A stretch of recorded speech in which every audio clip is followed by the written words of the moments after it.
Attorney General Dorcas Oduor oyanga chenro mar timo nonro wi chike mapacho ka endi moseyangi ni ok oluwore gi dwaro mar katiba manyien mapacho ka.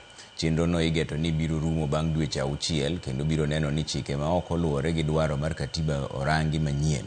Aput matimo nonro no masani koro ni e bwo duol mar Kenya Law Reforms biro rango ng'eto mosetim ne buche gi doho mapacho ka endi kapok gidwaro pach jopiny eka bang'e koro gibiro chwalo ripodno e od bura mamalo. Of economic progress, social justice and political stability.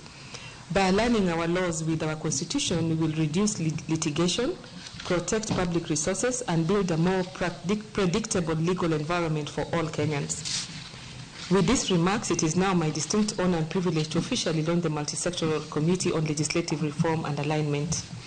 And I hope that we are calling upon the members of the public, if you know of any laws that you think are obsolete, are unconstitutional, or laws that should be amended, we now have an opportunity to relook at these laws and deal with them and make them responsive and make them constitutional.